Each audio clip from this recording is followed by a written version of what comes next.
a cardiac surgeon who was the first implanter. And it's an amazing history that's gone from experimental and a procedure done in patients that have prohibitive surgical risk cannot get any surgery to now the mainstay form of aortic valve replacement statistically in North America. So it's gone through a lot of iterations of trials from prohibitive risk to high risk down to low risk, and now we're moving into new realms of asymptomatic aortic stenosis. And this is a picture on the bottom right of a group that did 1,000 TAVIs in a year in France. And our program at Sunnybrook has grown tremendously, all the hard work by Harinder and Sam long before I started. But you can imagine it used to be 2 cases a day, and now we are up to 5 cases per day, or we say 5 by 5 p.m. We do about 500 per year, and we're always targeting more.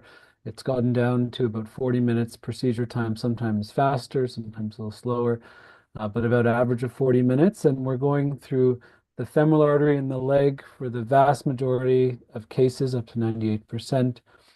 And the procedure used to have much higher risk than it currently does. It still has risks, but they've been minimized as much as possible over the 23-year history. And majority of patients go home the next day. You can even go home the same day in the right patient, and a lot of groups are working on this. So I like to show this picture. This was me as a fellow with Sam and Dr. Freems doing a TAVI, and this is recently Harinder and I doing a TAVI a few months ago in one of our live cases.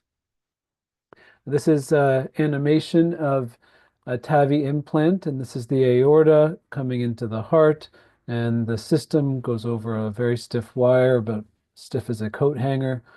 The valve is lined up across the aortic valve the patient's born with, and when in the right position, we speed up the heart at 3 or 4 times the normal heart rate.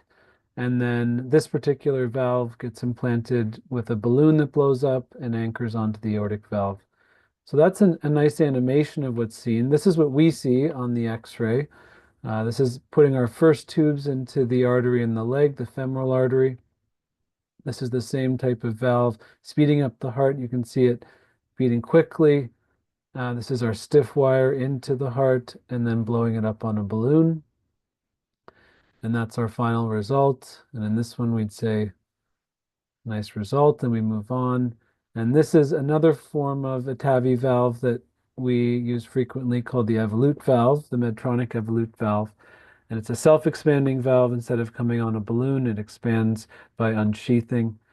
And again, can achieve excellent results in the vast majority. So as much as the procedure and the field has moved tremendous strides in 23 years, there's still a lot of areas that are to be evaluated. So a new area is doing aortic valve replacement in patients without symptoms. So generally, we look to have patients with severe valve narrowing and symptoms, but new evidence suggests that maybe we can do that earlier, doing it in less than severe or moderate aortic stenosis, doing it in younger patients, and then bicuspid aortic stenosis.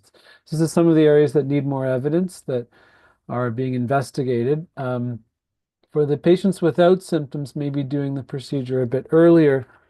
This is a classic graph that's in all the textbooks that you can wait quite a while patients don't have symptoms, and then when they do get symptoms, their risk of dying from this increases significantly. So traditionally, we've waited until symptoms, but maybe with the lower risk procedure like TAVI, we can move this back a little bit. So this was presented last year, the early TAVR trial, 900 patients with asymptomatic severe AS, and the takeaway was that generally patients who got TAVI earlier had a lower risk of death, stroke, and hospitalization. So some suggestion that doing it earlier is likely of benefit. For moderate aortic stenosis, there are 2 trials underway. We're part of this EXPAND 2 trial that's run by Medtronic that makes the valve we use most frequently.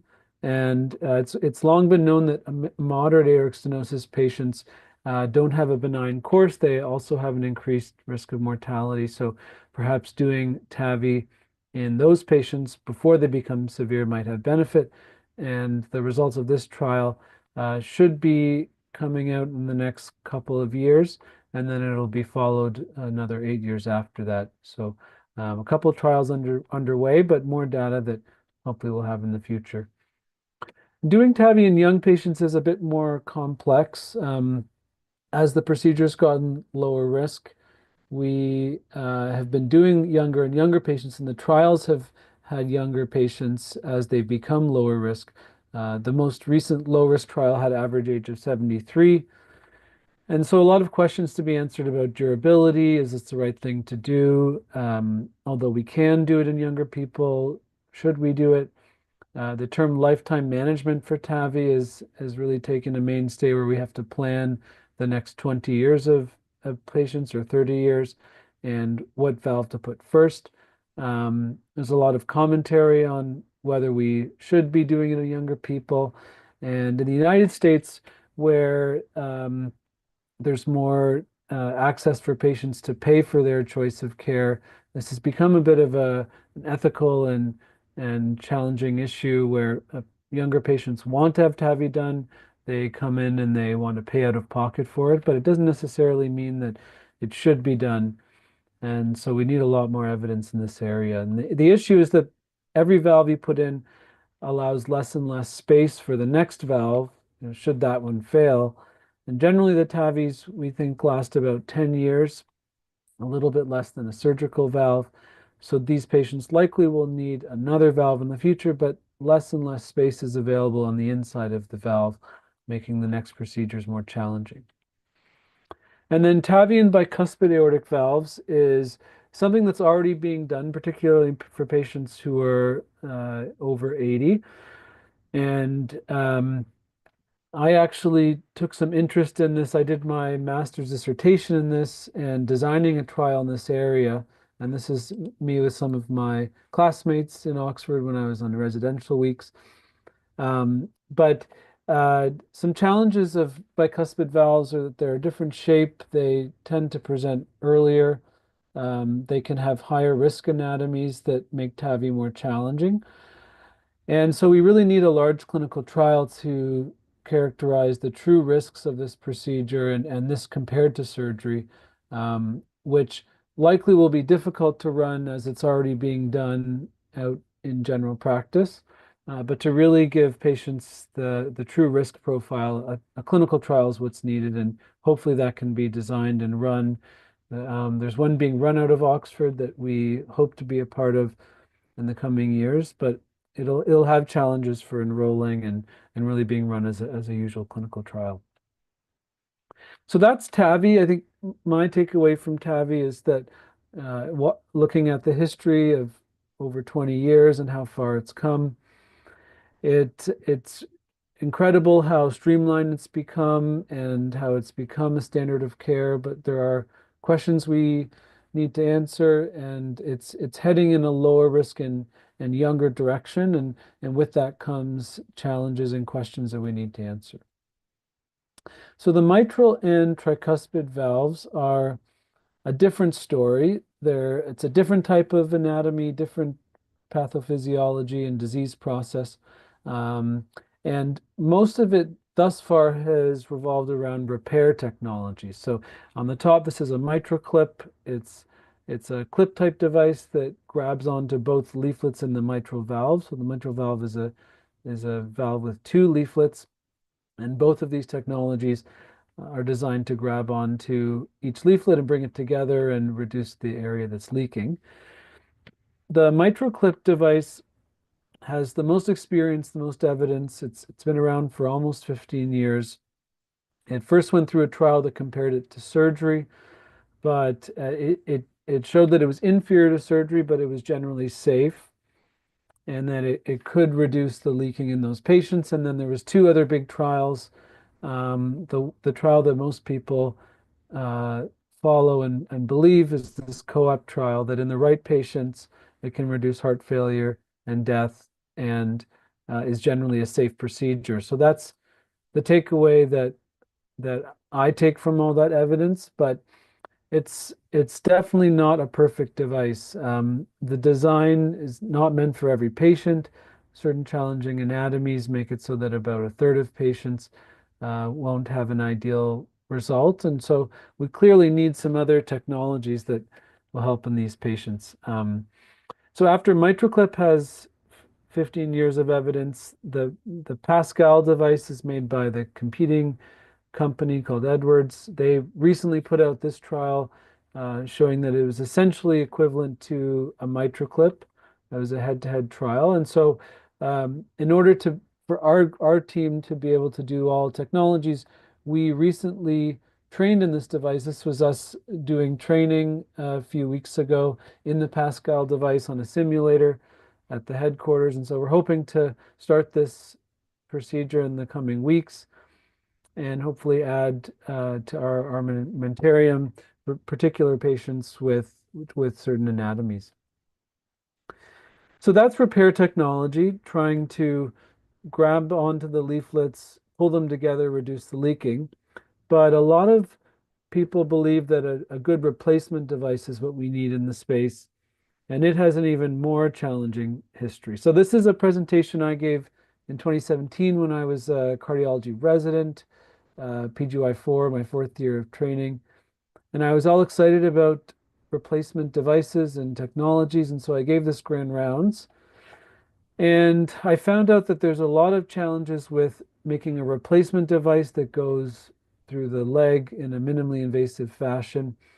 Um, how you're going to anchor the valve. Sometimes you need to have this tether, which makes it so that you can't really do it through the leg.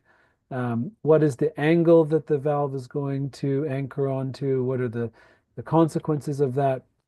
So a lot of issues. And in 2017, when I gave that talk, so 8 years ago, there was all these devices competing to gain traction in this space and be really the main device. And so I set on this career path of trying to learn this in my training. So this led me to New York, where I did training with the Columbia Group and learned some of this stuff. And then I came back, and unfortunately, out of all those devices, only one of them really remains. That's the Intrepid device. So that's this one down here.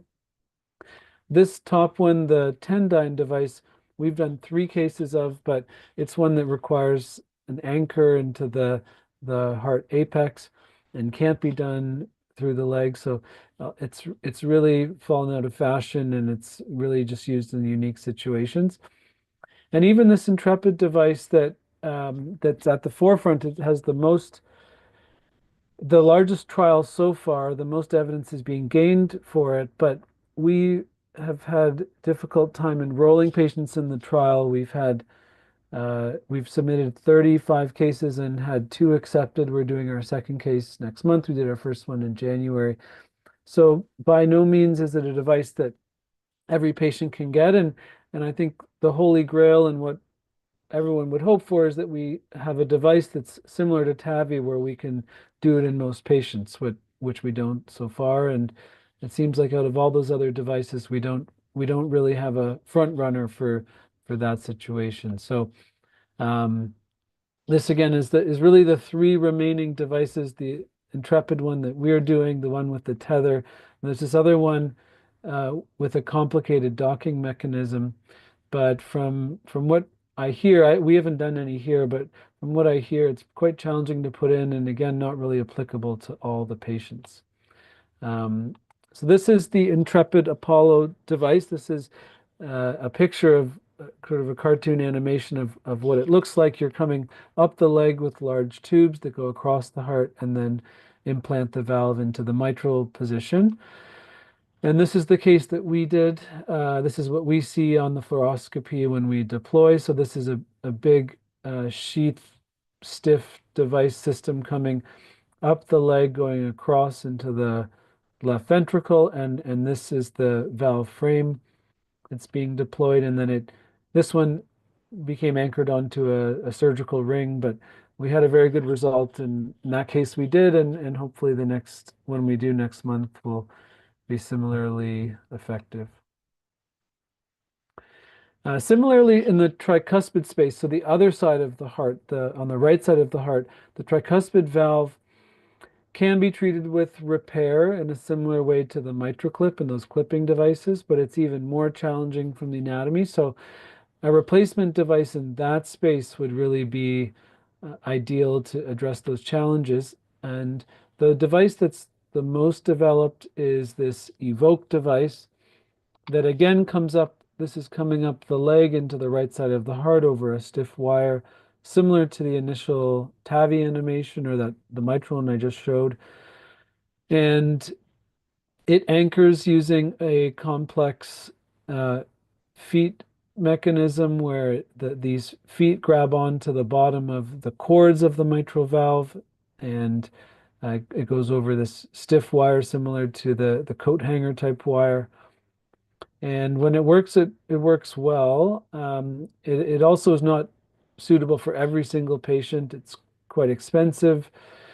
And the best results so far have been in this clinical trial called the TRISCEND 2 trial, which really showed that the main benefits patients got were improvement in their symptoms, but there wasn't any significant improvement in their longevity and keeping them out of hospital with heart failure, which raises some questions about how effective really is this device and the huge cost involved, whether that's really worth the technology that generally does what the medicines can often do. So a lot of investigation to be done in this area as well.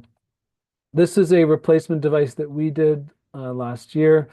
Um, this is what we see on the screen again. This is coming from a large vein in the neck with a wire that comes into the heart, and we deployed the valve over this stiff wire. And the actual deployment of this device went quite well.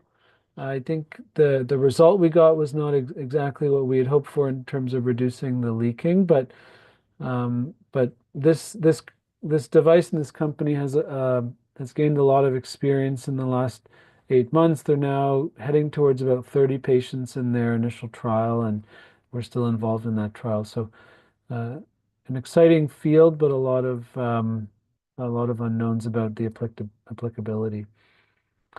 So some other more niche procedures involve this transcatheter mitral valve replacement inside a previous surgical valve that has failed because of leaking or narrowing. So this is called a mitral valve-in-valve. This is a case we recently did. Again, everything's done over this stiff wire coming up from the leg here. Um, this is implanting, it's actually a TAVI valve that goes inside the previous mitral surgical valve and anchors on, and this is the balloon blowing it up.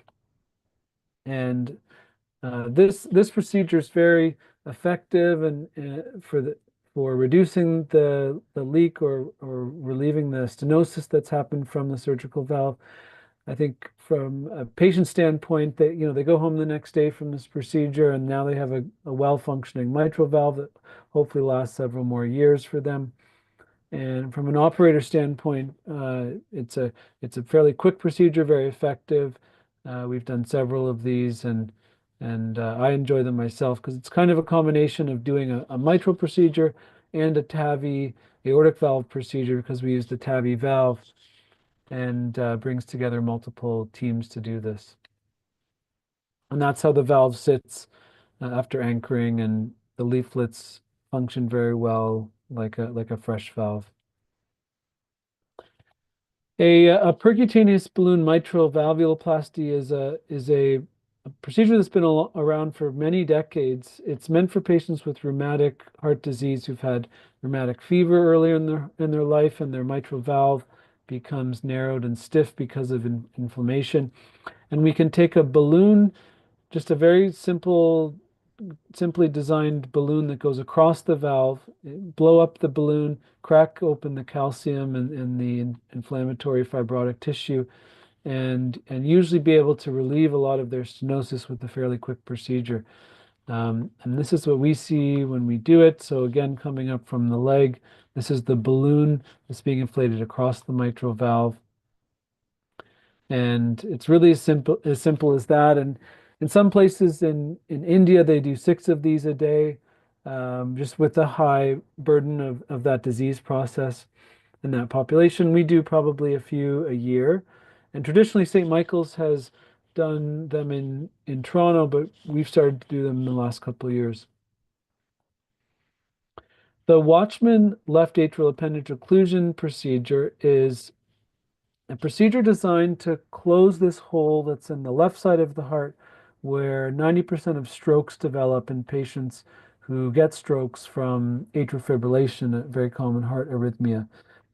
And we come up the leg again with wires and tubes and implant this device that's a mixture of metal and a fabric that seals off the opening to this hole or appendage, the left atrial appendage.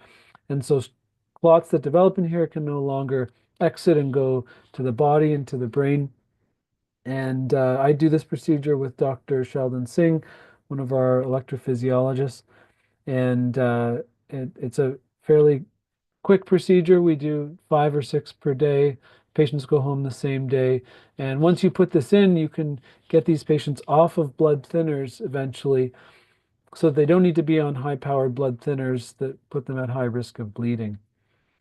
So this is the fluoroscopy that we see while we're doing it. This is injecting to see where the appendage is, implanting the device, and then the device separates from the system and it just continues to exist in that space and seals it off. A similar procedure is a PFO or ASD closure, or closing a hole in the wall between the right and left side of the heart in patients who've had strokes from the existence of that hole. And it's done with a similarly designed device with 2 umbrella type discs. Each goes on one side, the right and left side of the heart. We make sure the 2 discs snug up against this wall here, the septum. And this is the fluoroscopy that we see. So one big disc gets deployed in the left side of the heart. Then the other disc gets deployed in the right side of the heart. And then once we're happy with it, it gets detached. And then it just stays there indefinitely to prevent the flow of blood across that hole. And we generally do this procedure in younger patients who've had stroke to prevent future strokes in the future. And just one other interesting procedure we've done a couple of is this vegetectomy or angiovac procedure, meant for patients who have large collections of bacteria or infection that are on the valves in the heart. And this is really a suction mechanism that runs through a circuit outside the body that can grab onto that ball of infection or vegetation and suck it into the system. So if you can appreciate up here, this is a ball of infection that's on one of the heart valves. This is an echo image. This is the before picture. This is the after picture after the system is sucked out that infection. And this is what we saw actually when we retrieved it. It's about 2 centimeters in size. And this is a picture of our team who did it, Dr. Charnetsky, Dr. Gideon Cohen, Dr. Aaron Cohen, and our nursing and anesthesia staff after we did that first case. And so that one went quite well. We did another one a few weeks ago. This is a much larger collection of what we thought was infection, is probably clot in the end. And then again, this is the before picture on the echo. This is the after. It was about a 3 centimeter lesion that we pulled out of the system, and this is what we saw when we retrieved it. And this is it coming through the circuit, and this is when we sent it for pathology, but quite striking to see this large mass of tissue that was 3 centimeters at risk of going into the lungs or causing a stroke, and we're able to retrieve it with really a large suction straw system through the leg again. So I hope that I've been able to give an idea of how much this field has developed in the last 20 plus years. Although it's developed so much, a lot of questions to answer, but I think an exciting field to be involved in, and always new devices every 6 months or every 3 months, having to learn a new technique, which makes it challenging, but also makes it exciting. And I think our team at Sunnybrook and my mentors, Dr. Radhakrishnan, Dr. Wijesundra, Dr. Charnetsky, been supportive of continuing to try new things. And it's very exciting for us as a team and for our patients who are in need of a lot of these treatments. So happy to answer any questions anyone has. So thank you, Nick. I think what we'll do is we'll take, Clifford, remind me, but I think we'll try and do a lot of the questions at the end of the presentations. So put your questions into the chat function and we'll definitely take those on. Nick, you've walked us through a breadth of structural interventions that Schulich does. And I think it really is emblematic of why you're with us because 15 years ago when we started TAVI, we were kind of super focused on one area, started MitraClip super focused on one area, but the field has grown so substantially that we really need the proceduralists like yourselves, like Dr. Tam, Dr. Tarola, to have some breadth at beyond just one super specialized area. Because these patients, we know we can offer these therapies to more and more patients. So that gives me the opportunity to introduce Derek Tam. Derek is our most recent surgical hire, having just started in the last month, appropriately so, on Heart Month. Derek did his training at the University of Toronto, did his PhD at Toronto, has published extensively in impactful journals, and then went down to Cedars-Sinai, one of the leading centers in the United States for minimally invasive therapies, cardiac therapies, to learn robotics. And Derek's come back to us. We're very pleased. And Derek's going to talk to us about minimally invasive mitral therapies. So Derek, I'll hand it over to you. Thank you so much for the kind introduction, Sam. I'm just going to see if I can share my screen here. Let me try this. Okay. Does that work, or is it not working yet? I don't think we see it yet. Okay, let me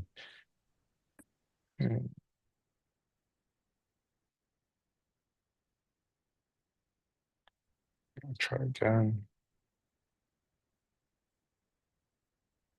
Perfect. That works, Derek. And you can put it on screen mode. Excellent. Okay, perfect.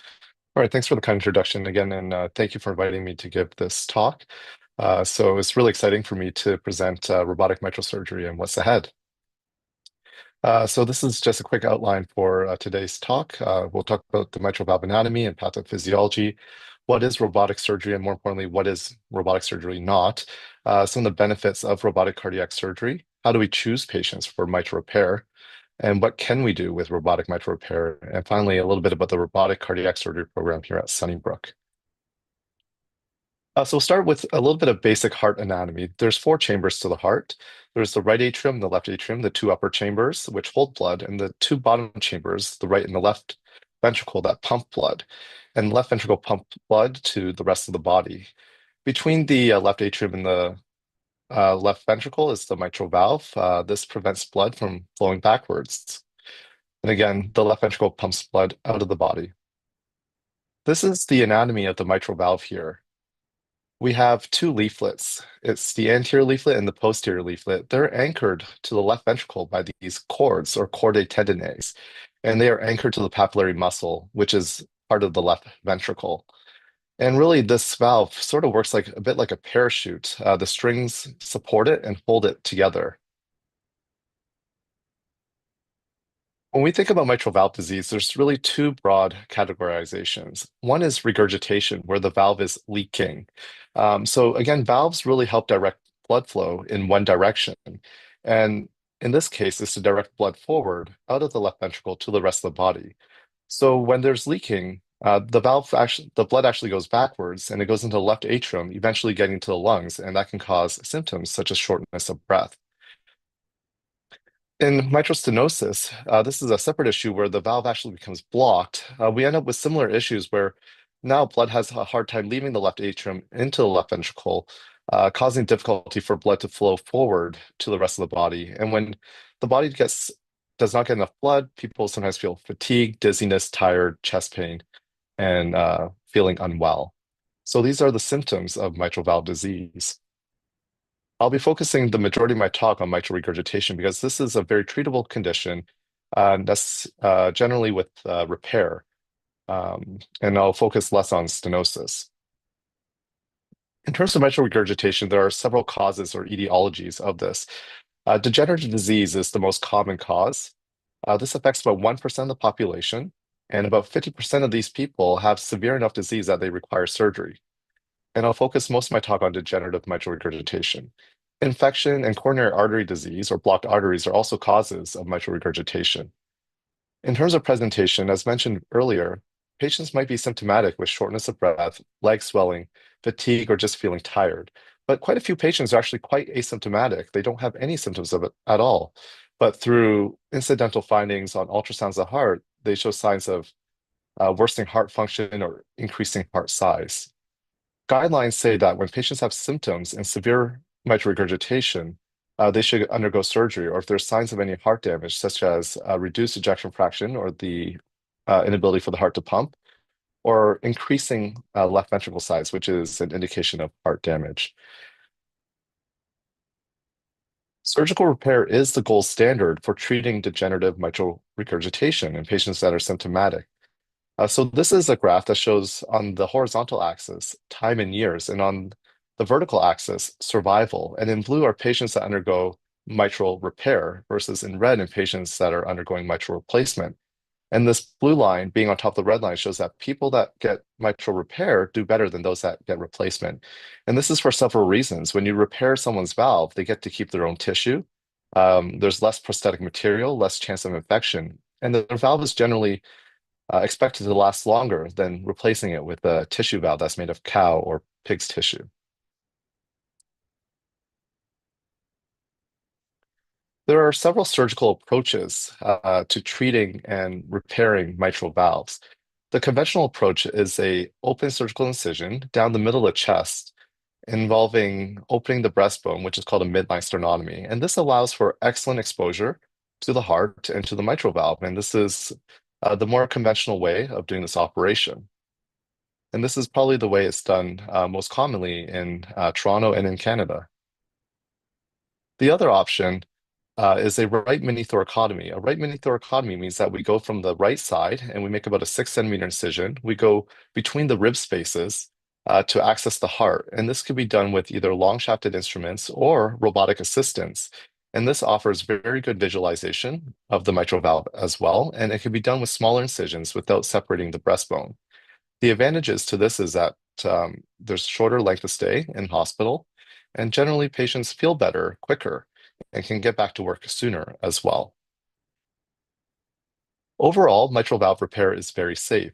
This graph shows that for the majority of patients, we can do this surgery with less than 0.5% surgical mortality. And that's really, really good.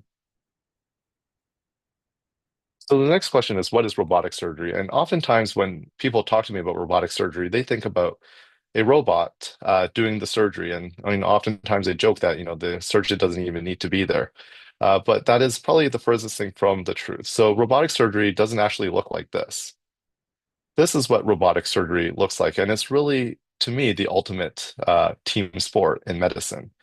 It involves a console surgeon, so a surgeon that sits at the console that controls the robotic arms, and a bedside surgeon who assists by helping tie knots and placing the correct instruments into the robotic arms. There's an anesthesiologist who takes care of the patient to make sure they don't feel any pain, they're asleep, and that they monitor the breathing, the heart rate, and the blood pressure and stabilizes all those things during the operation. There's also perfusionists and a OR nurse. So the OR nurse helps the surgeon with all aspects of the case, and a perfusionist runs the heart-lung machine, which allows us to stop the heart gives us a still and bloodless field to perform heart surgery on. So again, there's no robot doing the case. It's the robotic instruments controlled by the console surgeon with the help of the entire team that helps facilitate a mitral repair. So what are the benefits of robotic surgery? And here we have a picture of a surgeon sitting at the console manipulating the robotic instruments with their hands. Well, I'll show a few pictures in a bit, but it offers very superior 3D visualization and up to 10 times magnification. And that really allows for a very good detailed look at the anatomy and exposure of the valve. It also allows for improved dexterity. The way the hands move with the robotic instruments is very different than using any sort of traditional surgical instruments. And the robot allows for the elimination of any physiological tremors as well. And this is also very ergonomic for the surgeon doing the case. There are some disadvantages to robotic surgery. There's no tactile feedback, as in how the instruments touch the tissue. The surgeon can't really feel those things. The robot is expensive and there's a cost to it, and there is a learning curve to doing minimally invasive robotic surgery. In terms of selecting which patients should get robotic mitral valve repair, they can be categorized into patient-related factors, which generally are related to the valve, whether the valve is repairable, how much calcium there is around the valve, and whether other valves are leaking. If other valves are leaking, traditional conventional surgery may be a better option.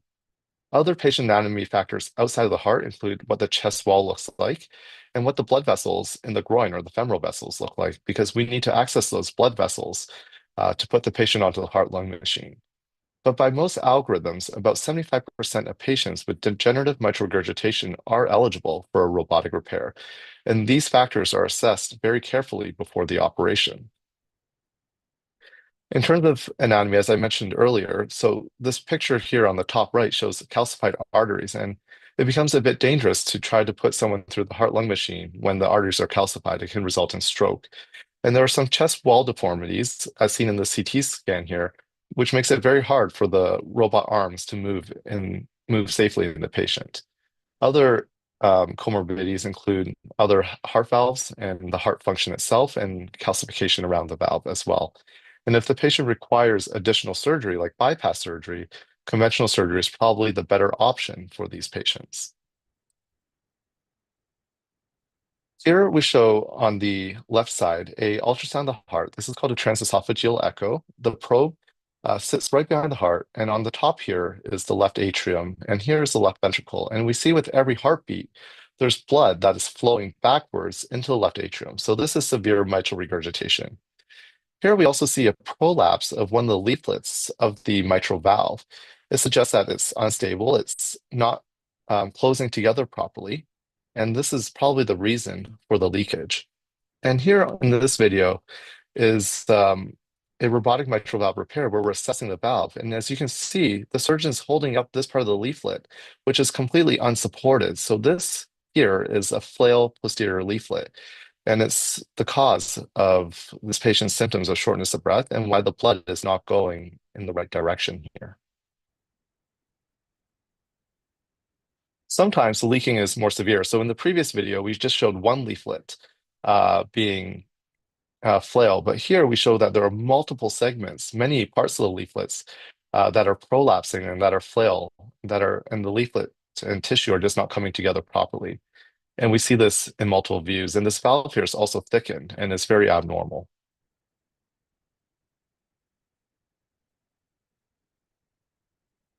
This next video I really enjoy showing because it really highlights all the different tools we have in cardiac surgery and mitral valve repair to fix these leaking degenerative mitral valves.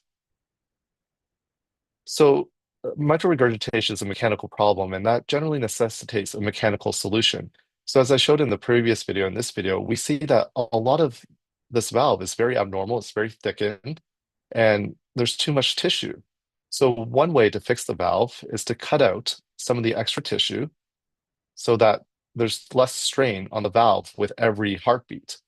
So this is exactly what we do here. We cut out some of this excessive tissue, this thickened tissue here, as part of our repair.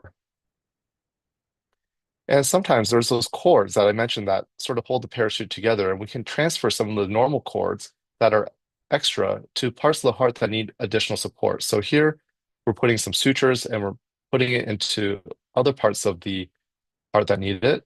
And sometimes if there's not enough cords, native cords, we can also use Gore-Tex sutures. So this is a special artificial cord that we can also place onto the heart valve to support it. And all this is done to restore the structural integrity of the mitral valve and to make it so that it closes properly after surgery. And here, after we cut out that part of the mitral valve, we're putting it back together and we're hand sewing it back to bring the leaflets together. And at the end of all this, we put a special ring to support the valve, and this prevents the left ventricle from dilating in the future, and it helps maintain stability of the repair and keeps it durable for years to come. And we inject some saline at the end and show that the valve is competent. There's no more leaking. And to confirm everything, we repeat a transesophageal echo or an ultrasound of the heart. And this time we see that there's no backwards blood flow with every squeeze of the heart. And this shows a very good repair and a very good result for us and for the patient. Besides degenerative mitral regurgitation, there are other pathologies that we can also treat with the robotic platform. So this is a patient that has endocarditis, which is an infection of one of the heart valves. As you can see here, this is quite abnormal. This is vegetation, which Dr. Bowers also showed us in the previous video. This is looking at it from the patient's heart. And it shows that the valve is damaged, but there's also a flail here. This valve was probably leaking for a while before it got infected as well.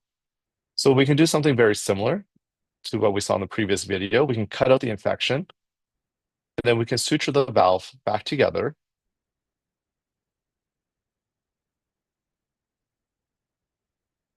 And then after that's done, we put a ring in place to again prevent the valve from dilating in the future and to support the repair that we've just done, to really add strength to the repair. And what we show is after we inject some saline, that the valve is competent and we don't see any leaking. And we've been able to repair a valve that was previously damaged from infection. As I mentioned earlier, sometimes having a lot of calcium around the valve is also dangerous. And we might not try to repair the valve, but we can use the robotic platform to help us replace the valve. So here we cut out some of the calcified valve. So as you can see, this is a little bit different than what we saw previously. There's a lot of calcium here around the valve. And we can use the robot to help us place sutures very accurately and carefully. And then we can parachute a valve in place and secure the valve with the sutures that we've placed. And similarly, we can also test this valve with saline and make sure there's no leaking. And there's, again, no leak. And we were able to do a minimally invasive valve replacement in a patient with a lot of calcium. Besides clinical excellence, which is the priority of our robotic cardiac surgery program, we also strive to do innovative research. Part of my training, the reason why I came back to Toronto was to develop a research program in minimally invasive mitral valve surgery and to leverage the expertise we have at Sunnybrook to do this. In addition, we're very fortunate to be part of the University of Toronto, where we can provide quality teaching to undergraduate medical students, residents, and fellows, and teach other surgeons who want to learn minimally invasive techniques and allow them to bring it back to their home city and their home country as well. So our program goes beyond just offering excellent surgery to patients, but also is comprehensive in research and teaching as well. So in summary, today I showed that there's a spectrum of mitral valve disease and pathology, but really the gold standard for degenerative mitral valve disease is surgery. And this can be done through different access, whether it's a sternotomy conventionally or through minimally invasive approaches with or without a robot. But I believe that the robotic mitral repair platform really offers excellent visualization of the valve and allows for precision when it comes to repair. And that this repair platform is actually very flexible for several different pathologies, not just degenerative disease, but really can be used to treat infection and also very difficult to treat calcified valves as well. And at Sunnybrook, we offer a comprehensive program, not just for from the clinical perspective, but also in research and teaching as well. And we're slated to do our first case in April of 2025. And I'm super excited to lead this program with the team. So with that, I'd like to thank you for your attention and be happy to answer any questions. So Derek, that was outstanding, and it just makes me all the more excited to have you with us at Sunnybrook and to look at the opportunities for collaboration in some of these more challenging cases. But as you said to begin with, mitral valve repair for pure mitral regurgitation has really been the gold standard, surgical gold standard therapy because it really normalizes, it's lifelong therapy. It normalizes cardiac function. Uh, and so, that's a very, very high bar to beat. What I'm excited about with robotic is really in good hands, robotic surgery in the appropriate patient seems to be able to meet that bar with all those benefits that you've highlighted of, shorter hospital times, uh, improved cosmesis in terms of you don't have a big sternotomy scar, you have a very small minimal scar on the lateral chest, and getting patients recovering a lot faster, which is really important for patients who tend to be, on the average, a little bit younger than some of our other patients coming for cardiac surgery. So I guess the one question, I know Chris is just getting online, but the one question I would have for you, and we'll take more in the chat. We have this, it looks really good. Why aren't all these centers doing it? What's been the challenge? Is it just scalability in terms of good operator experience? Yeah, I think traditionally in Toronto, we haven't had too many opportunities to be involved in minimally invasive surgery. And as a resident, in my first few years, there was really no surgeons doing this. And, we recruited surgeons from Europe, to Toronto to do this. And that's where I really got interested and I really got involved in doing it. And that's why I decided to go away to Cedars-Sinai to learn this. At Cedars, we did over 200 robotic mitral repairs in 1 year. That's probably the highest volume in any US center and probably around the world. And it really gave me the opportunity to learn this and learn this from some of the best surgeons in the country. So I think part of it has been exposure, and I think more and more we'll see a lot more minimally invasive cardiac surgery in the city.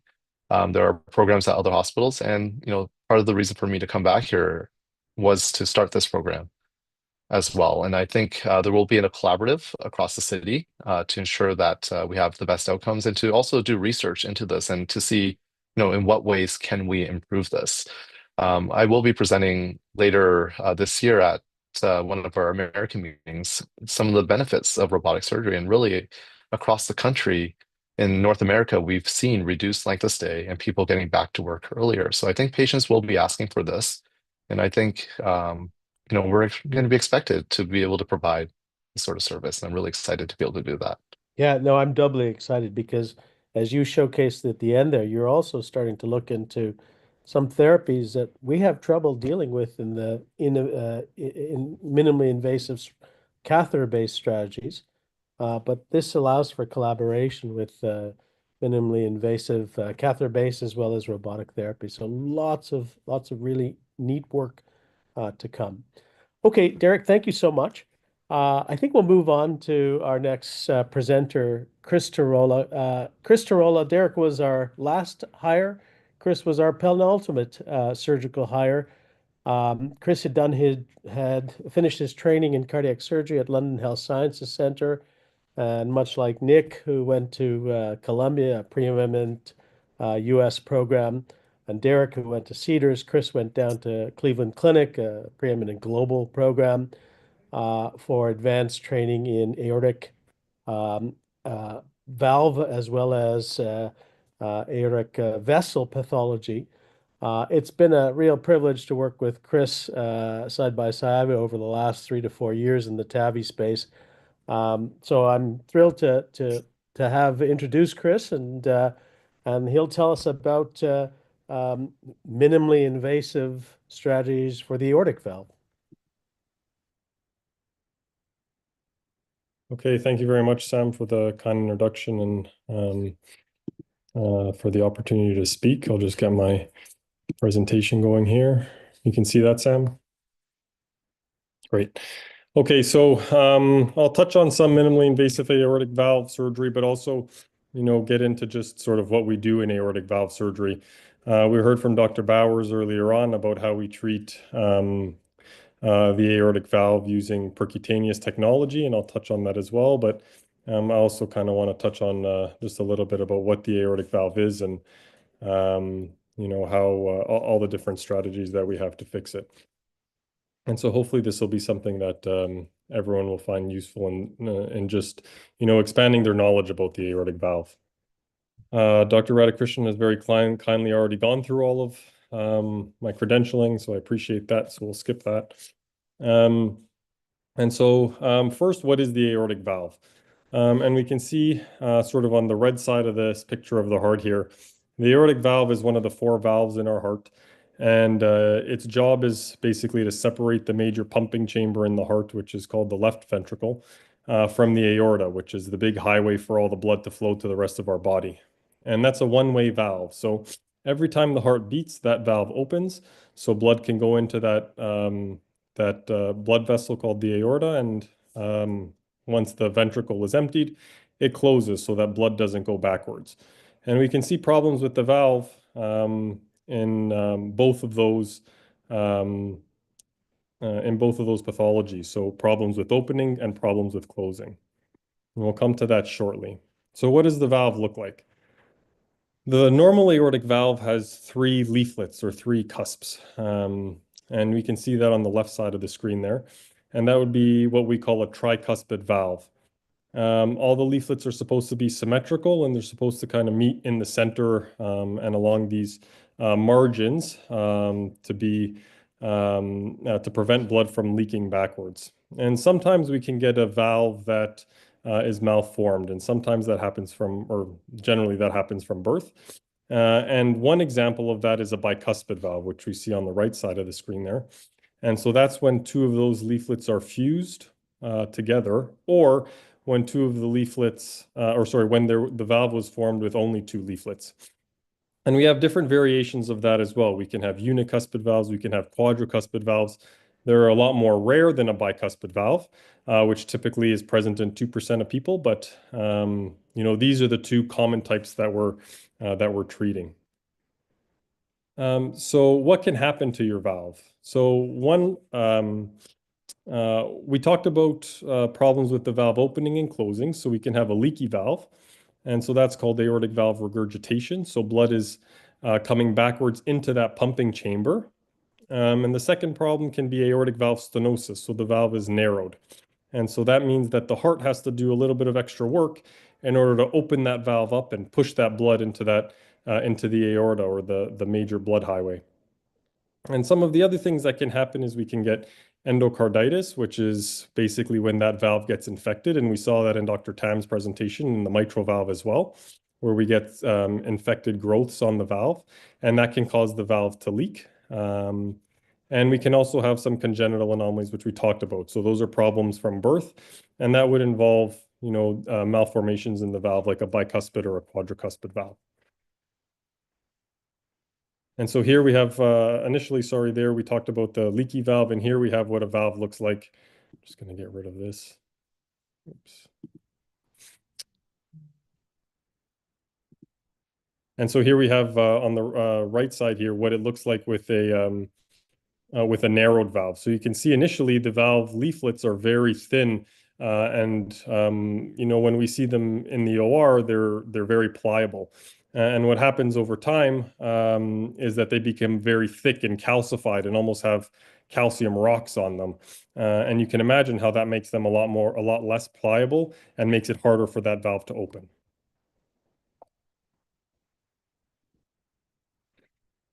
So what symptoms might you experience if you have problems with your aortic valve? So in the case of leaky valves or with narrowed valves, we can get symptoms, particularly with activity. So you can start to have some chest pain or chest tightness, chest heaviness with activity. You can start to feel short of breath with activity, or you can even be lightheaded or dizzy or potentially faint. And again, that's, because the heart is having to work harder in order to pump blood. Typically, the starting point for those is also fatigue. So just generally more tired. People start to, mention that they're taking more naps during the day where they previously didn't need to. And in the case of infected valves, you might have fevers, chills, night sweats, and that can last, several weeks to months before people end up coming into hospital, because sometimes that just gets confused with having a bad cold. So how can we fix the aortic valve? Historically, we've had conventional surgery, which is through an open sternotomy. So that means opening up the breastbone in the center. And some procedures or many procedures are done this way on a regular basis, and this has been kind of our standard for what we would compare all of our less invasive procedures to, because at the end of the day, although we're trying to do things less invasively, we don't want to compromise the quality of the operation and the quality of care that somebody's improving, or sorry, that we're providing. When we talk about minimally invasive surgery, we get into a few different surgical options. So going from left to right on the picture, you can see there a full sternotomy. So that means opening up the breastbone the whole way. In the center, you have a mini thoracotomy. So that would be going between the ribs on the right side of the breastbone. And on the rightmost side, you have a hemisternotomy, which is opening up the upper half of the breastbone and exposing the aortic valve that way. So what do we do during any of these procedures? But we'll first talk about conventional surgery. So first, as I mentioned, we open up the chest through the breastbone, and then we connect someone to a heart-lung machine. And so you can imagine, all of the blood that's rushing through your body is coming through your heart. And so we have to have a way in order to see your valve when we're trying to either repair it or replace it. And so we connect people to a heart-lung machine, which is this kind of simplified picture that I have here, where we're basically draining blood away from the patient's body into a reservoir, providing it oxygen because the lungs are also separated, and then pumping it back in. And that allows us to isolate the heart from the rest of the body's circulation so that we basically remove any blood and can see exactly what we're doing. And then we have a look at the valve and either, find ways to repair it, which I've shown on the bottom, or replace it. And that's generally a discussion that you would have before surgery. Typically, when the valve is narrowed or stenotic, as we talked about before, those leaflets, they're not going to last, or they're actually very difficult to decalcify.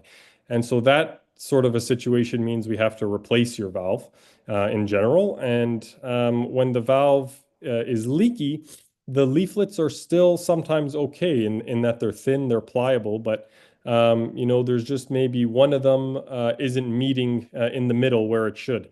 And so we have a variety of repair strategies. I've just shown one here, and they're a little bit technical, so I won't get into them. But we have a variety of repair strategies to try to fix the valve so that we avoid having to replace your valve, because, of course, that does come with some consequences. And so what I showed on the last slide were two different types of valves that we might use to replace the valve. The first, which we'll start with on the left, is a surgical tissue valve or bioprosthetic valve. And generally, that valve, depending on your age, will last you around 10 or 15 years. The second picture there is a mechanical valve, and that one would last you the rest of your life. But the downside of it is that you require a blood thinner, and that in itself comes with some consequences or some disadvantages, and those are things that your surgeon would talk to you about beforehand, and it often requires a very close collaboration between the patient and the surgeon in order to help decipher what's best for that patient. That's an individual choice for people, and we want them to make the choice that's best for them. Not best for family members, not best for the surgical team, but what's best for them in terms of their long-term prognosis. As I mentioned, we can also do aortic valve repairs for leaky valves. And there's one more option when we have to replace the valve. And that's a little bit technical as well, but I will mention it, and that's called a Ross procedure. And so this is a valve switch procedure. And so I'll go through this kind of slowly because, like I said, it's a little bit technical, but basically there's two valves that are right next to each other in the heart. One is the aortic valve, which is here in this red tube. And then the other is the pulmonic valve, which is in the blue tube. And what we can do if we have to replace your valve is we can take the aortic valve out. So that's this piece here that's been removed because that valve is too diseased to stay in. We can take the pulmonary valve, which is this blue tube, and we can put it into the aortic position. And so your pulmonary valve is now working as your aortic valve.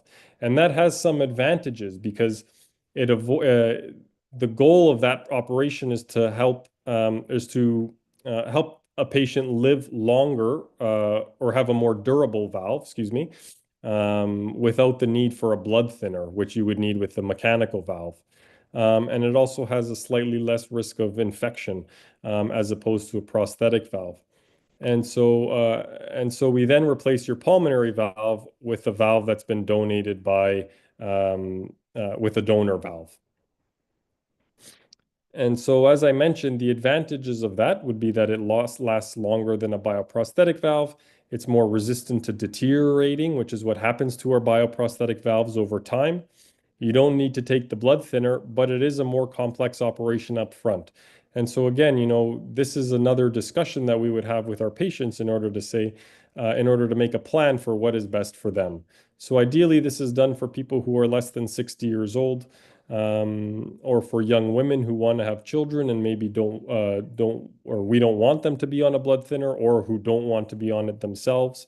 And so there's a number of reasons why that operation would be ideal. Going back to a conventional aortic valve operation, so this operation can take between 3 and 5 hours depending on the approach. So as you can imagine, smaller access means a little bit less space for us to work, which can make the operation take a little bit longer. But during that operation, we do everything that we can to make sure that people are as safe as possible during the operation. So we have them connected to a whole bunch of different monitors, which include heart rhythm monitors, blood pressure monitors, and we have ultrasound probes, which you've seen some pictures of already today, that show us what the valve is doing both before and after the surgery and how the heart is functioning. Overall, aortic valve surgery, regardless of the approach, is a very safe operation. Survival is 99%, if not better. And overall, the risk of that operation will depend on an individual patient's health, the type of surgery that they're having. So as I mentioned, that Ross procedure we talked about could be a little bit more complex and come with some higher upfront risk. And it depends on the surgical team expertise or experience. And at Sunnybrook, we do many of these different operations on a weekly basis, and are very comfortable with them. Other risks include stroke, heart attack, blood clots, and infection. But again, those are fairly big problems, but happen very infrequently. And so as over time, as we've done more and more of these, the operation has become more and more safe. The recovery period for an aortic valve replacement is you can expect about 4 to 10 days in hospital. You'll receive medications and fluid through an IV, and the healthcare team will work with you to manage your pain, to make sure that you're up and moving after the procedure, to help you with physiotherapy. They'll monitor your wound for signs of infection. They'll monitor your vital signs and adjust your medications in order to make sure that when you go home, as I said, you're safe. You can expect that you won't be driving for about 6 weeks or lifting more than 10 pounds for 3 months while any cut bones heal. And so, as I said, we get into this minimally invasive surgery. And so the valve options are generally the same. We have the bioprosthetic valve and the mechanical valve, but the access is smaller. So as I said, you can have a small incision. It's about maybe 5 centimeters between the ribs. or maybe a 6 or 7 centimeter incision through the upper half of the sternum. And so sometimes, we have to connect people to our heart-lung machine in other ways in order to leave as much space as possible for us to see the valve without having extra, tubes obstructing our vision. What are the benefits of minimally invasive surgery? So Dr. Tam, I think, touched on a bunch of these, but in general, there's less scarring, there's less pain in some instances. The hospital stay can be shorter, there's less tissue damage, and generally, I think what people look for most is the scarring or the cosmetic result, and also a quicker return to activity. So reducing that 3-month weight restriction or weight lifting restriction, because, for example, if we go through a thoracotomy or that approach between the ribs, then we don't have any bones that need to heal. We're just waiting for the muscle to heal, and that's a faster process. The one final thing I'll mention here is another minimally invasive way to treat the aortic valve. And so at Sunnybrook, we do many, many transcatheter aortic valve operations where we're replacing the valve using a catheter that's about the size of a pen, more or less, and going up through an artery in the leg and following that major highway that we talked about before, the aorta, in order to replace the valve. And so in surgery, we're actually removing the aortic valve, but in a transcatheter replacement, that valve, the new valve, is getting deployed inside of the old valve, which is kind of getting pushed off to the side. And what I've shown here are a couple of different options for some of the platforms that we use. We have multiple platforms. On the right side of the screen is one of our platforms that expands by itself, and on the bottom left is one of our platforms that is balloon expandable, which you can actually see in the picture over here. And this operation, is generally recommended for people over the age of 70 or are too high risk for surgery. And it does offer a much more expedited recovery. So just quickly to finish off here, what should you ask your doctor about your valves? So one of the important questions would be, how do I know if my heart valves are functioning properly? And so, this is something that we can tell fairly easily with non-invasive tests like an echocardiogram, an ultrasound of the heart, or with clinical exam. But that's particularly if you're experiencing any of those symptoms that we were talking about before, like chest discomfort with exertion or shortness of breath on exertion. Those aren't necessarily specific for a heart valve problem, but they can suggest a heart valve problem, among other things. What's the most likely cause of an aortic problem or aortic valve problem if I have one? We talked about leaky and stenotic valves. And what are my treatment options? So once you get referred to a surgical team, they'll go over a discussion similar to what I just reviewed about what the different options are in terms of repairing or replacing your valve, and coming up with a plan with the patient in order to figure out what the best option for them is. And the final thing here, how can we keep our aortic valve healthy? Unfortunately, so sometimes these things are, just sort of written in the cards for us, particularly if you were born with a bicuspid valve, for example. Not all bicuspid valves fail at the same time, but at different times, and sometimes they last much longer than others. But overall, we talk about maintaining a heart-healthy diet, maintaining our oral hygiene to prevent infection of valves, not smoking, maintaining a healthy weight, and exercising. And I think those are just general recommendations for cardiac disease. And I appreciate everyone's attention, and thank you again for the opportunity. That's great, Chris. Thank you so much. And, I think we'll again, there's a number of questions coming up through the chat, so that's fantastic. That's the purpose of this webinar to our public. I think it's important to highlight what you noted, which is, yeah, we do a lot of minimally invasive, minimal catheter-based structural interventions, but it's not for everyone. There are definitely going to be times where a surgical intervention is the right approach for patients. And so really having those teams involved, to help make that decision with you as patients is very, very, very important. And certainly it's our approach at Sunnybrook. So I think what I will do is we'll go on to our last speaker of the evening, and then we'll wrap up by trying to address a number of the questions that have come through the chat and keep them coming. It's a real privilege to introduce Cindy Wheeler. When I think of Cindy, I think of the Davasko Steel motto. You know, and I think about that for Sunnybrook, which is their motto, and they're certainly going through tough times right now. But their motto is that, you know, our product is steel, our strength is people. And that's really the strength of the Schulich Heart programs, where we have a lot of good collaboration. And Cindy, as our nurse practitioner par excellence in our TAVI clinic, really embodies that. Cindy is a nursing hero.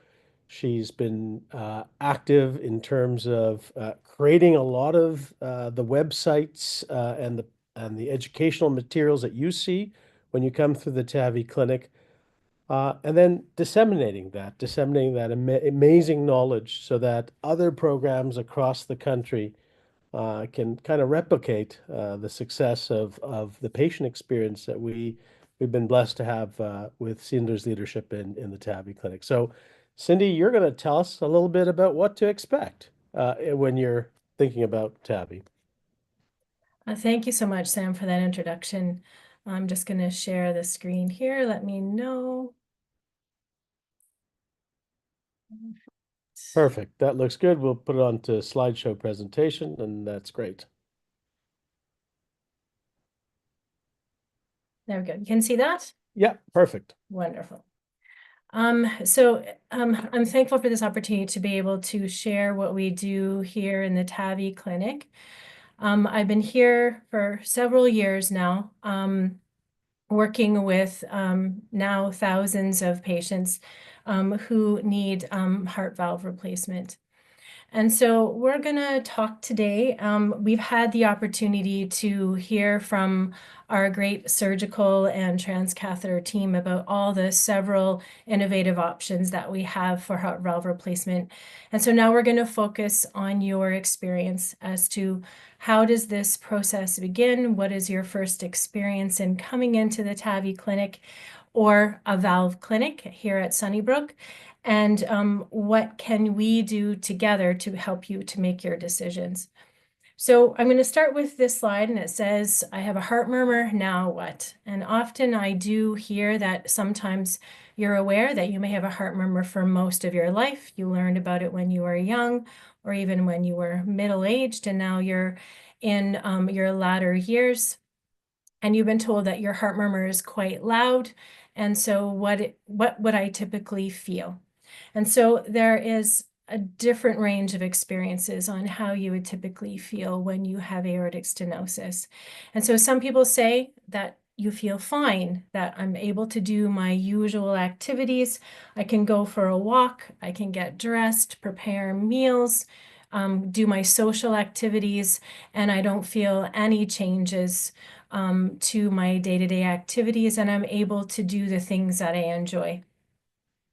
Sometimes you can feel tired, and that's usually the first reported symptom, is that I'm more tired than usual, especially over the past year to 6 months, that my energy is dropping, I'm taking more naps, or it takes me longer to do an activity and I have to take several breaks, but I'm still able to do those activities other than feeling tired.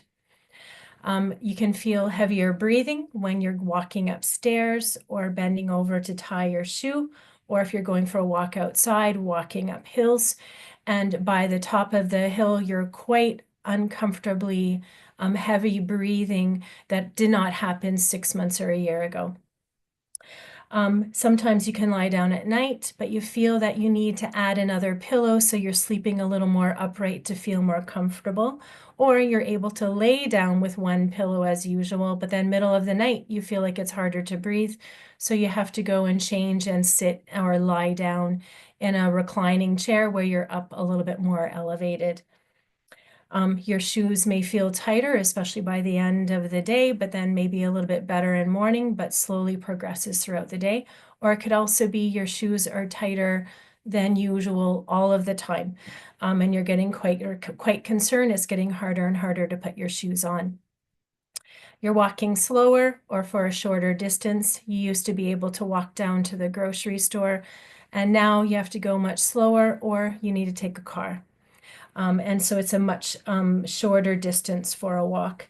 And sometimes you haven't noticed that. You feel that it's automatic, that you're just walking slower, and you just attribute it to being older age, and therefore I can't walk as far. Some people do describe feeling quite uncomfortable or heavy in their chest at the same time that the breathing becomes heavy. But once I sit down and I start resting after 30 seconds, a minute, maybe a minute or a couple of minutes, it goes back to normal, and I'm able to get up and do my normal activities. Sometimes you can feel lightheaded when moving quickly, especially if getting up in the middle of the night to go to the washroom, or you stand up quickly and you may feel quite lightheaded or off balance, or legs feeling quite weak and you need to sit down right away, or you feel you may fall. And then one of the things that sometimes are told as you're feeling some of these things is that you used to have a really good appetite, having 3 meals a day, enjoying snacks, but now you feel hungry, but when you start to eat, you only want to have a few bites. Or you notice that I have to force myself to eat because I know I have to eat, but I don't really want to. So some people have some of these, some people have all of these. And so what is patient-centered care, which is the title of this talk today? It's when us as our team, so you met our extraordinary team at Sunnybrook in all of the previous presentations. And so our team work with you and your family, your significant other, your support person. We work together for the best care option. So what does that mean? So today we're specifically talking about heart valve disease. But we work as a team with yourself, with your support persons to create a plan on how to treat the aortic valve disease. Our job within the clinic and our role is to explain the diagnosis, review all of your treatment options, and what can happen if you decide that a treatment, as we've mentioned in the previous discussions and slides, that you may not want to have any of those treatments. And so what is your options on how to keep your quality of life and to feel comfortable for as long as possible?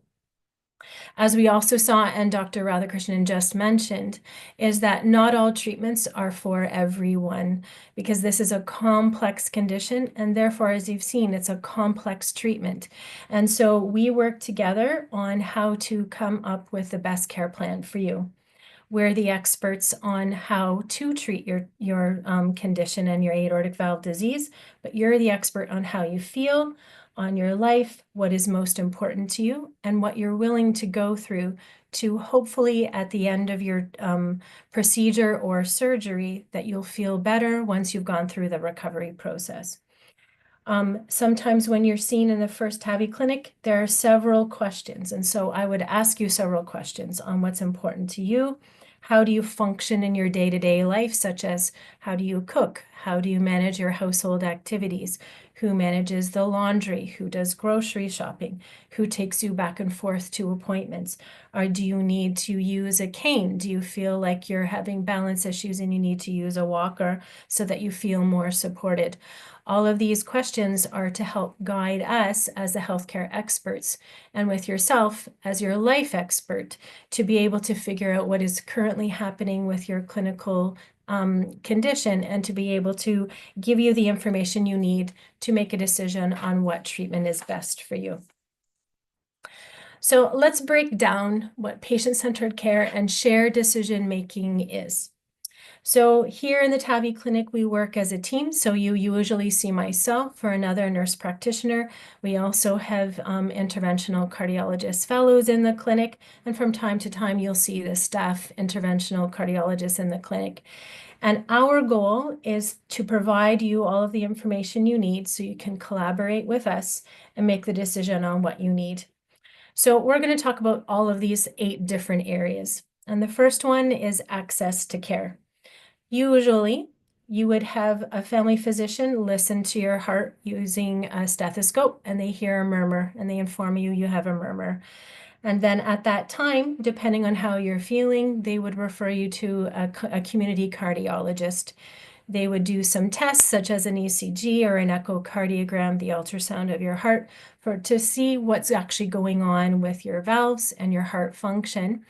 And if they find that the aortic valve is thicker or not functioning properly or leaking, as Dr. Tarola talked in the last presentation, then they would send a referral to the TAVI clinic. And so access to care is we take all of this information and we take a look at what is going on with your aortic valve and what are the next steps. This is a complex diagnosis with a complex treatment, and we help to guide you through all of this process. So typically from the time that a family physician has a stethoscope to your chest, hears a heart murmur, sends you to a cardiologist who sees you and sends you to the TAVI clinic, usually takes weeks to months. It usually doesn't take very long. And then if you're not quite ready for the time to be in the TAVI clinic, your cardiologist in the community would monitor you closely until the time comes to come to Sunnybrook to the TAVI clinic. The next one is continuity and transition. So here in the clinic, we work as a team. So I have myself and another nurse practitioner. We have, as I mentioned, the cardiology, the fellow, the interventional cardiologist fellows usually from other countries, but sometimes other areas of Canada to learn more. They're experienced in TAVI in their countries and come here for more experience because we are the largest program in Canada. So we're very experienced in doing TAVI. We also have 1 or 2 nurses that help to support your education and help to guide you throughout this process. And I have 1 to 2 secretaries who are here for support. So we help to guide you from the first time we hear about you from your cardiologist until after your procedure or whatever your choice is for treatment options. The next one is involvement of social support. It's usually we ask you several questions regarding how you live your life and how you wish to live your life. And a lot of information is discussed within the clinic. And it's a lot of information. And most people, it's quite a bit of information and it can be very overwhelming. And so I usually very much strongly suggest that you bring a family member or your person that's closest to you to hear this information as well, so they understand what's going on, the complexities, and how to support you. It's also good to have another set of maybe 1 or 2 more sets of ears to be able to hear this information so that they can recall things that you may not remember, so that you all have the information to go through this process together. The next is emotional support, and at times I can ask some more personal questions to help to understand how aortic stenosis and the symptoms is affecting your day-to-day life, and sometimes it can be emotionally uncomfortable, and so we do our best to be able to support you through those emotions, to support your family through those emotions, and guide you through this process so you do feel more comfortable. For physical comfort, we do our best, although we're in an older area of the hospital. Sunnybrook is a very old building. We do our best to keep you physically comfortable, as well as we guard your privacy quite well. It's very important to us that you feel that your privacy is protected and that you have a private area to have such long and personal discussions. So we ensure that we are always keeping you comfortable and private and keep you comfortable throughout the assessment because they can be long, up to an hour or more. The information and education session. In the clinic, we will review your symptoms, we'll explain your diagnosis more in detail. So all of the presentations prior explained what aortic stenosis is.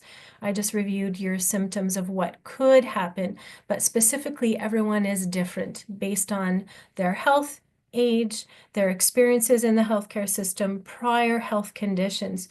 And so we implement all of that information to help to guide you so that to inform you of your diagnosis.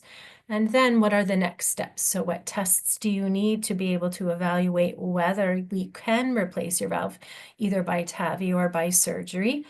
And then what are those tests involved? How does that risk, or what is that? How does that play, and how do you manage that schedule? How do you prepare for those tests? What kind of monitoring is required, such as blood work or coming back to repeat the test for different reasons? And so it's a lot of information. And we do give you a TAVI guide. It's available on sunnybrook.ca as well. And we give you a physical copy of the book that will guide you in the process from beginning to end. And it's a workbook to allow you to write your questions and concerns in the book, highlight areas that are important to you, that you can highlight them for your healthcare team. Next, coordination of care. As you've heard, this is a complex condition that can affect other areas beyond your heart. And so we work together not only with your cardiologist and your family doctor, but we also work with your other specialists, such as kidney doctors like nephrologists or urologists, respirologists, oncologists, geriatric specialists, just to name a few, vascular surgery, and community care coordinators if you already have community care, to help to guide you and make sure that you're in the optimal health to be able to undergo such a procedure as replacing your heart valve. And so we work with that. And so myself and my nurse practitioner, as well as my nurses, ensure that we communicate well so everyone is aware of what you're going through. Finally, all of those 7 things culminate to respect for preferences. At the end of the day, this is completely your choice. Our job is to tell you what is physically possible, whether surgery or TAVI, and how that can come into play. What are the risks and benefits of undergoing a valve replacement? And it is your job to decide what you would like to do. At the end of the day, you can choose your treatment. So we help to guide you and work together so you have all the information that you need to be able to make your decision. And so we're going to talk next about how to prepare for your clinic visits. What is your role? And it's really important that you can prepare as much as possible, even though you may not understand or know what's going to happen. We'll guide you through this process. So what to bring to clinic? Your main support person, your loved one, person that helps you make decisions. It's important to bring someone with you. And even if you're alone, we will guide you in how to be able to receive the support that you need. Bring a list of questions, the medications that you're taking, including supplements or vitamins. I can see a lot of your information online. There's a wealth of information because all of our hospitals are actually linked by an electronic record. So I can see a lot of things, especially from your pharmacies, but not if they're not prescribed. So please bring a list of what you take beyond what you're prescribed. Any prior surgeries, when did that happen? And were there any complications after those surgeries? And what kind of medical providers? So the names of the medical providers, and in general, where is their office? I can usually find them, but that's very helpful for me so that I can help to talk with them and collaborate on your behalf. And then what to think about when you come to the clinic. So what brings you joy? What is important to your life? And how do you want to live your life? What would you want if your health becomes poor and you may need or have suggested an emergency life-saving procedure? Would you want that? And how would that affect your family? And so we can talk about that within your clinic assessments.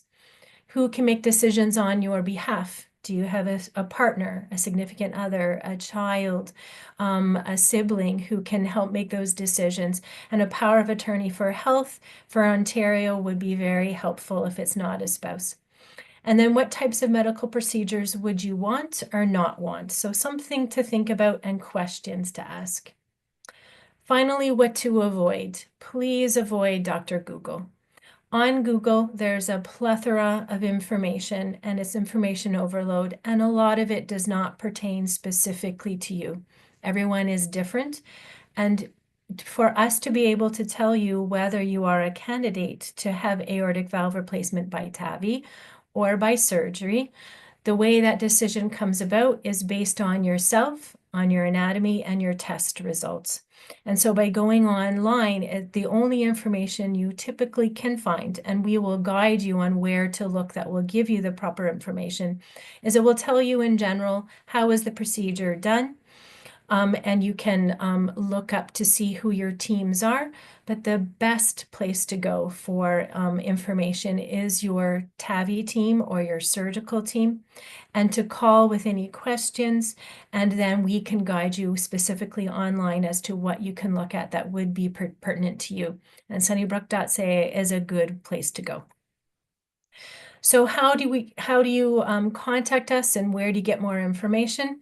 So you can go to sunnybrook.ca, and right at here, I took a snapshot up on the search bar. You just plug in TAVI, and there's a couple of choices there, but they will all take you to the same place, which is the TAVI overview. There's a main page that briefly discusses what aortic valve stenosis is, what is expected, and then there's actually the PDF of the whole patient guide is right there on sunnybrook.ca. For you to come to the TAVI clinic, we usually recommend, very rarely we will get direct referrals from a family doctor. It's very important that you have a referral from a cardiologist to see them first, because aortic valve disease may not be your only heart condition, and we need to work with your cardiologist to make sure that the other areas of your heart is being managed so that we can keep you as healthy as possible to get through this process.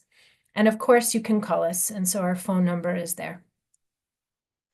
And so I'm going to end with this, that Sunnybrook is a special place. Of course, I am biased.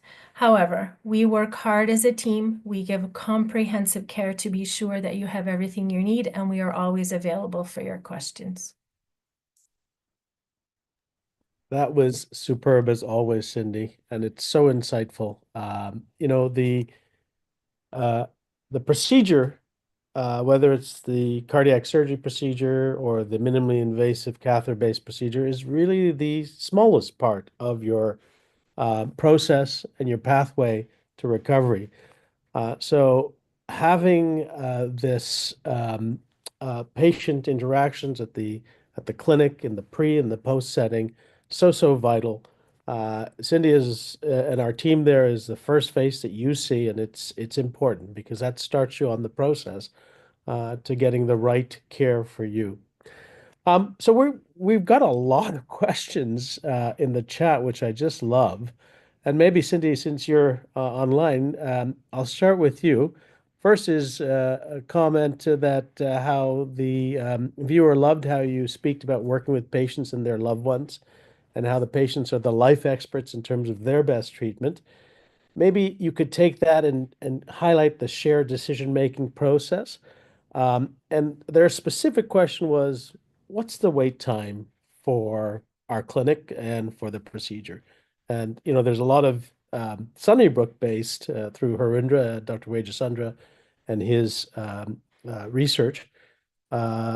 A lot of Sunnybrook based knowledge that has gone into this in terms of what are the appropriate wait times. So maybe I'll start with you, Cindy. So really good question. So from the time that we receive your information within the clinic, our aim is to see you within 1 to 2 weeks. Once you've been seen for your first discussion based on your care, then you would undergo your diagnostics. And so the workup in terms of the testing that you need usually takes 4 to 6 weeks. Once the testing is done and reviewed, and then we would review it as a team. You will get another phone call to come back to the clinic to review those results, and we would discuss our recommendations as to your treatment option. And then in general, for TAVI specifically, right now, the wait time, it changes a lot, but in general, it's 1 to 2 months at the current time. But that wait time is based on, of course, you need a new valve, but we always take into account how you're feeling, and if your symptoms are worsening or your medications, you're having challenges managing, we will prioritize your procedure, and we can do it sooner. So there are different things we can do based on how you're feeling. So another question is, my doctor has heard a murmur. So when should I be referred to the TAVI clinic? That's a pretty broad question. Really got broad question. So a murmur can happen, as I mentioned, when you're very young, up until you may not have heard it until you're in your older years, 60s, 70s, 80s. And so the best thing is if your family doctor hears that, which is good for them, family doctor, for using a stethoscope and hearing it, they'll send you to a community cardiologist and they'll be able to evaluate where the murmur is coming from, because it can be more than just one valve. And from there, depending on the severity of either the aortic, the mitral, tricuspid valve, wherever it's coming from, they will refer you on if they feel that it's serious enough, or if they have questions. Often we will get that the cardiologist may not be sure, could be severe, maybe not, and they will send them on for opinion, which we do quite often. So a referral can be quickly within weeks, or it could be months to years. Yeah, and you and Harinder and others have showcased that some of the biggest challenges is actually figuring out that you have valvular disease. And I think tomorrow you're going out to an outreach where you're going to be listening by stethoscope to folks, because we know this is in the community and is sadly still underdiagnosed in the community. So we don't know we can't treat what we don't know, but what we do know we can awfully treat very successfully. Thank you, Cindy. I'm going to turn maybe to you, Chris, and there are a few questions that have popped up. One was, what are the risks about taking blood thinners with a mechanical aortic valve? Yeah, I think that's a great question and definitely something that we go into in detail. There's a few things that I typically tell people. First of all, the blood thinner that we use, which is called warfarin, and some people, may have experience with that medication, also called Coumadin, is a pretty safe medication, and it's been around for a long time.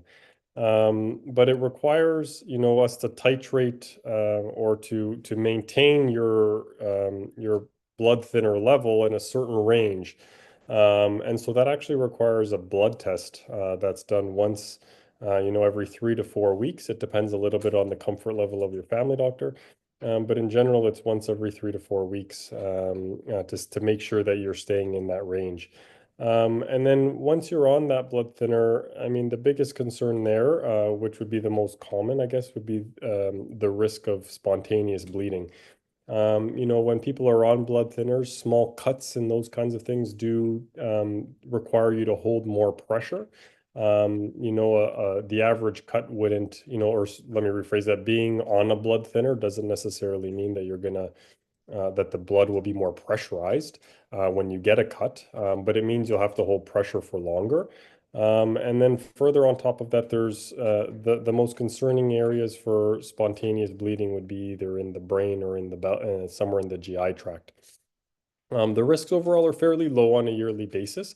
People live many, many years with a mechanical valve, without having these complications.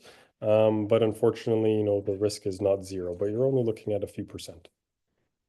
Okay, that's fantastic. And the other question that has popped up is, Chris, you mentioned the Ross procedure involving taking the pulmonary artery, switching it into the aortic position, and using a donor valve for the pulmonary valve. How often is this being done? And if it's being done, do patients need to take aspirin, or they need to take anticoagulation? Yeah, so generally, just for the few months in terms of, platelet agents, so that would be like an aspirin. But for long term, the point of the procedure is to avoid needing long-term anticoagulation like you would need for a mechanical valve. In terms of frequency, it's becoming a more frequent procedure. Like I said, just because we're overall getting more experience and getting better at the operation.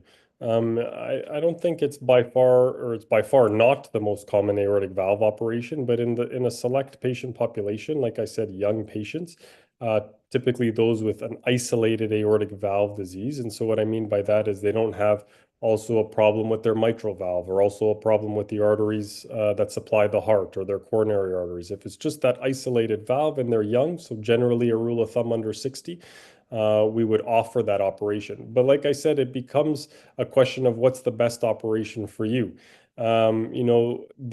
Some people are very anxious about the risks of surgery, and that does require higher upfront surgical risk.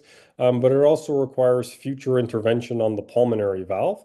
And some people don't want to have another intervention. And so the best option we can give for them in that situation, which would most reduce the likelihood of another operation, would be a mechanical valve. And so, those are the questions that, we sit down and take some time to discuss in clinic. Yeah, and I think maybe as a follow-up to that question, one question is, how does a patient know whether they will go for TAVI or for surgical aortic valve? And maybe you can really highlight here the AVI pathway that has been Yeah. structured at Sunnybrook. Yeah, that's a great question, actually. I'm actually quite impressed with all of these questions. Very good questions. The Sunnybrook, because of the volume of aortic valve operations, including both surgical and TAVI, that's done, we've created kind of a pathway where we work very collaboratively with our cardiology team, with our cardiology nurse practitioners, and with the cardiac surgeons, in order to make decisions about, what the best option is for somebody. TAVI, Dr. Bowers talked a little bit about this, and TAVI is a fairly, or you can argue it's a fairly new operation in people who are fairly young. Sorry, I apologize for the background noise. We want to make sure that it's going to have the same durability as a surgical procedure that we know, where we know the durability. And so that's a joint decision that we make amongst the cardiologists and the cardiac surgeons, where we kind of meet as a group. We do have some set guidelines that we'd use as a general rule of thumb, but as we get into the more nuanced cases, we actually sit down as a group and review those as a team, and then present those options to a patient. There is room for a patient decision, but sometimes our recommendations are stronger. For example, if someone came to me in their 50s asking for TAVI, we wouldn't be recommending a TAVI for that person.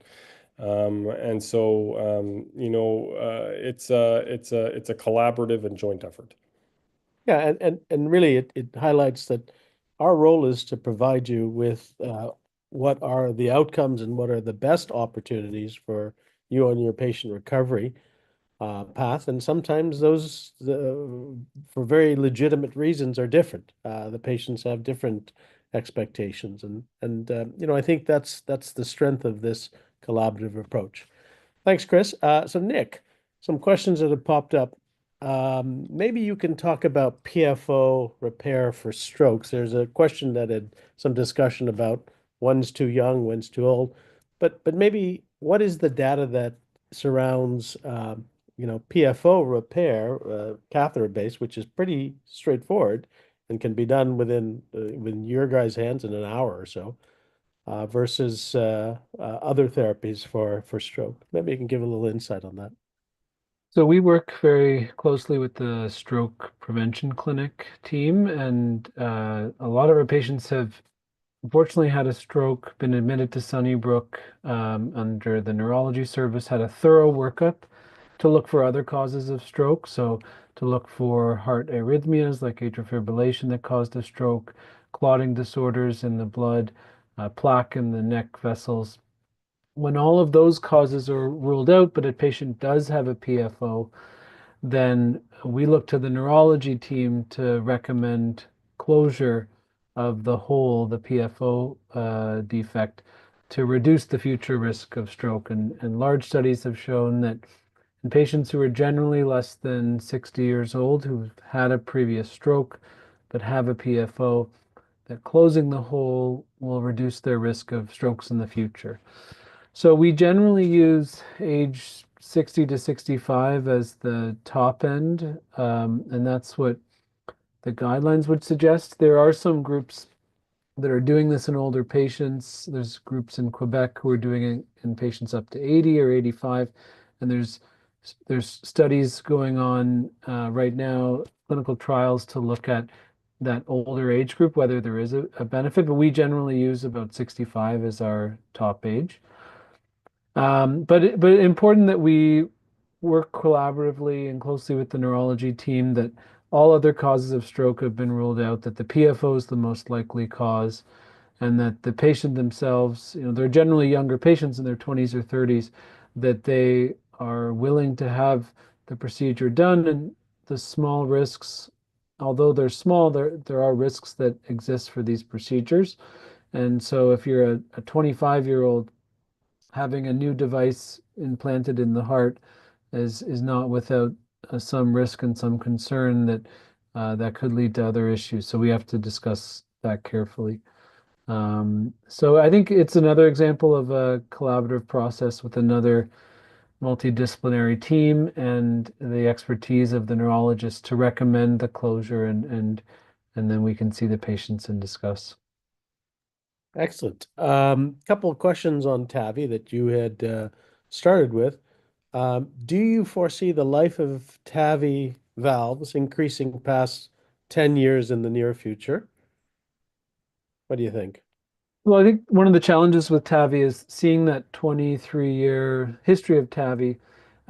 Really, it was around 2010 when it really started coming into the main stage. And even then, it was in much older patients who unfortunately are not currently living. So we don't have data from that early cohort. The best data we have is sort of the patients who had it in the mid 2010s, 2015 to 2020, and now we're into 10 years of durability data that I think seems quite clear. It's in the 10-year range for durability. I think we'll have more data as we're doing more lower risk TAVI patients.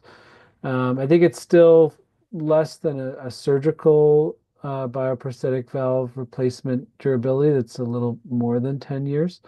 But I think more and more data will come out as we have more patients who are still living with the TAVIs in them that we can follow longer.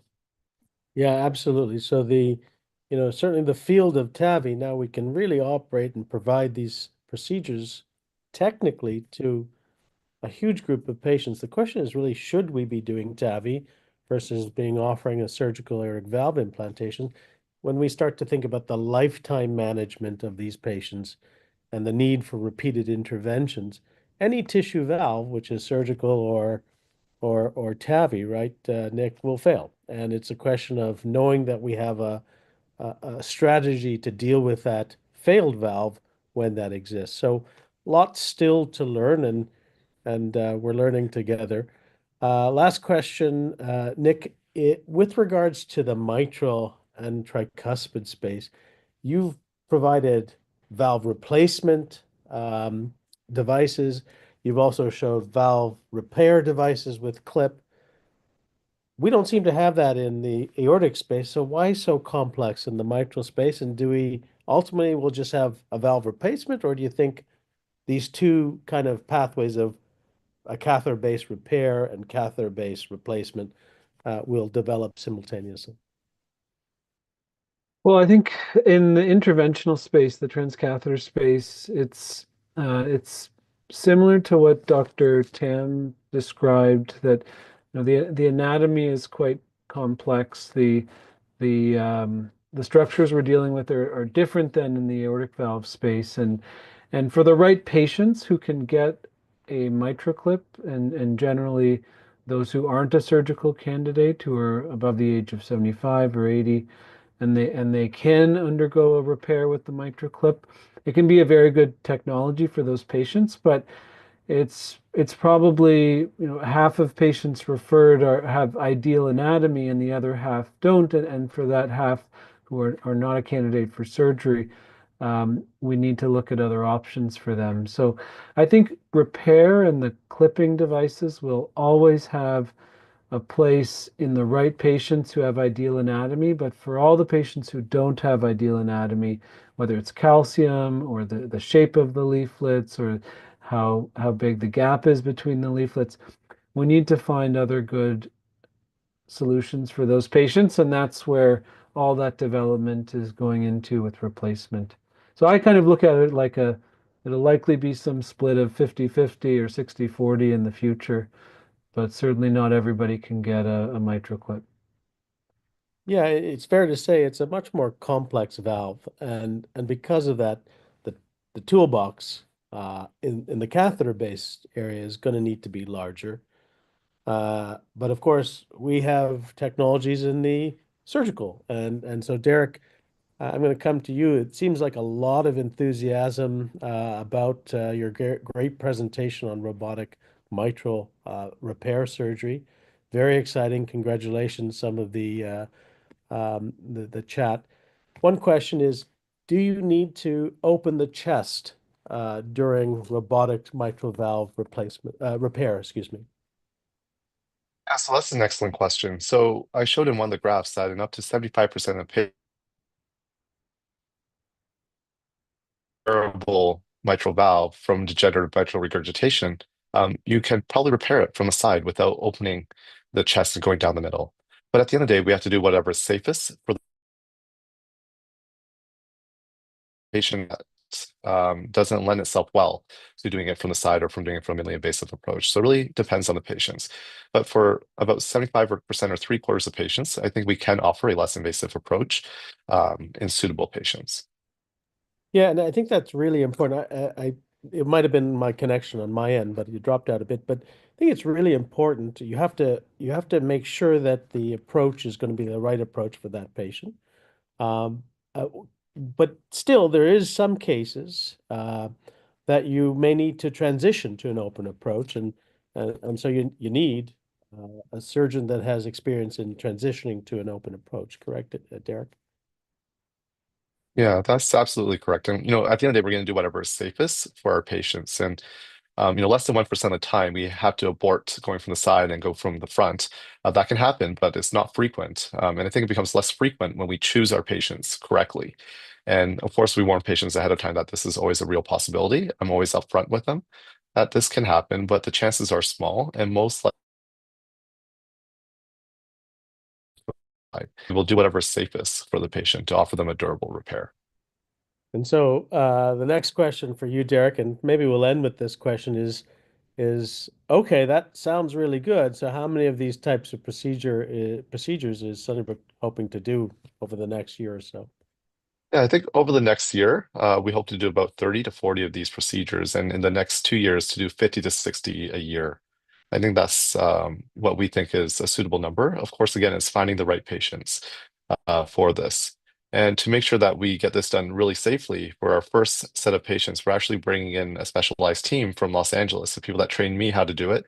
They're going to come join us to make sure that everything is smooth, efficient, and that there aren't any issues at all.